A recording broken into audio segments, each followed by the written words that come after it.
Hello everyone, welcome back to the Ambassadors of Gaming channel. Today I wanted to talk a little bit about the PS5 news with backwards compatibility, mostly because I feel like backwards compatibility in general is something we need to discuss about this generation in general, and whether or not it's important, whether or not it means anything. And we've had this discussion kind of throughout PS4's life cycle, but I think it takes more precedent going into the next generation than it did the previous, mostly because of things like Destiny, games as a service, these live games, stuff like that. Obviously, a bunch of these are getting ported over to next gen and stuff like that. So it's one of those things where we have to kind of take it with a bigger grain of salt this time around, in my opinion. So if you're hearing tapping in the background, it's not a big deal. So Ubisoft basically put out this little thing on their website that says the PS4. Oh no, hold on. Where is it? Where is it? Where did it go? The upcoming, yeah, Ubisoft support page. This is the actual page I wanted. So just seeing PS4 titles to next gen version as part of the next gen upgrade process designed to help you move from PS4 to 5. They'll be able to join multiplayer games with PS5. It looks like they removed the reference to PS1 and PS2. I don't know what happened with that, but there was originally a reference to that PS2, PS3, and PS1 won't be available on PS5. And basically what you see out of the Sony camp is that the Sony fanboy camp and all that is, it's not important, it doesn't matter, blah, blah, blah, blah, blah. I disagree, obviously. I think when you take a look at backwards compatibility and what it means for this current gen alone, like I think particularly with these games, because of the way they're situated and the way that textures have become so much improved over last generation, these games will hold up much better. I think that probably when we look back at games from this generation, it will very much be like when you watch like a movie from the 80s or the 90s. Like, it will look dated to you, sure, but it's still like the prominence of the film and the way it's kind of shot and everything still holds up. Like Terminator still holds up fairly well, stuff like that.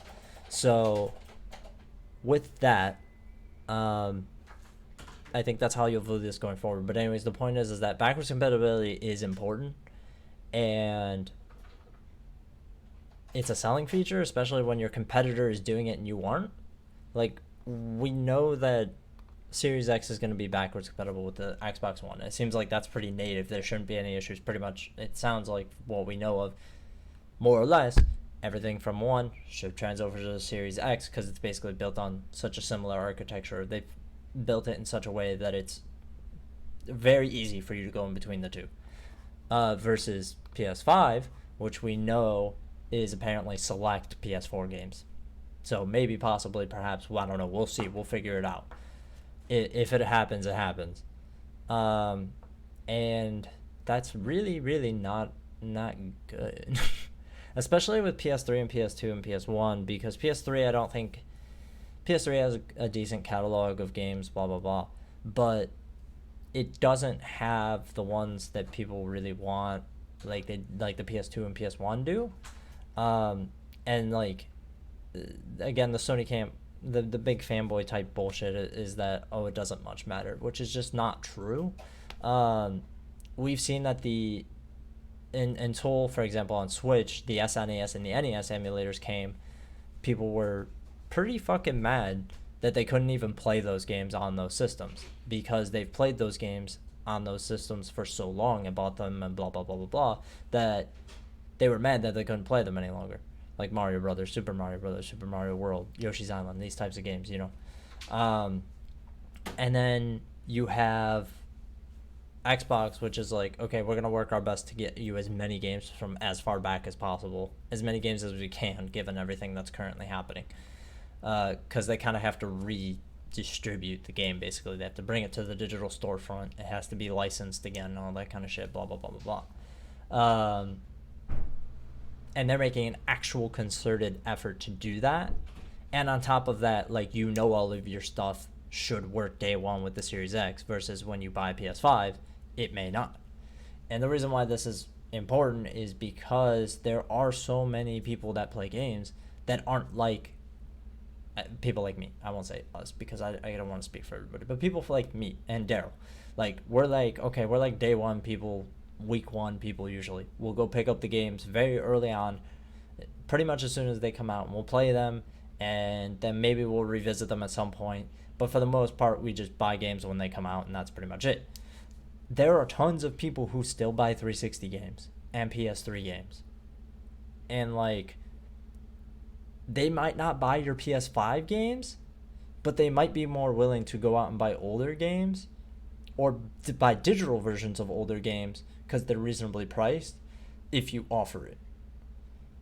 Like, it's just, it seems like something that could be more easily handled, but Sony's just not concerned with it because it seems like they just aren't, they just don't really have the wherewithal to care. Like, it seems like PS4 backwards compatibility was a thought, but it wasn't important enough to make sure that, like, no matter what, this happens. Whereas Series X is designed in such a way where the messaging is, okay, you can literally drop what you're doing right now, sell your Xbox One, get the Series X, and everything will work. You'll get all the new stuff, you can play all the old stuff, you can play all the upcoming stuff on the old system, and Sony's just kind of like, yeah, buy the PS5 because all the new games are there. You're like, wow, that's not a compelling argument when I could buy the other system and do a lot more, and it's probably going to be pretty comparable in price. That seems dumb, especially because rumor is that digital PS4 will be about 400, disc will be 500, Series X will probably be around 500 as well. And if they ever get around to their digital version, I'm sure it'll be comparable in pricing. So that's it. I don't really want to ramble on too much specifically with this topic. I think I've said my piece on pretty much everything I want to say. Backwards compatibility is a feature and a selling point. If you do not have it and your competitor does, that puts you in the minus bar. And that's pretty much it. I mean, even if you don't have plans to use backwards compatibility, that doesn't mean that others won't. And that doesn't mean that they couldn't sell more systems by appealing to those people.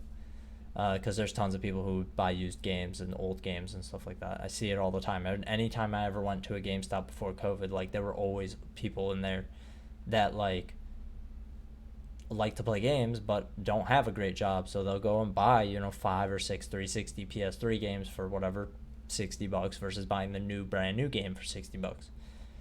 So that's pretty much where I'll leave it off on this one in particular today. Obviously, we would like to hear from you what you think about it, like to have a discussion about it. So please comment, engage, all that type of stuff. We're recording this live on Twitch if you want to follow us there as well as YouTube. So thank you everyone for your time. Appreciate you. Bye.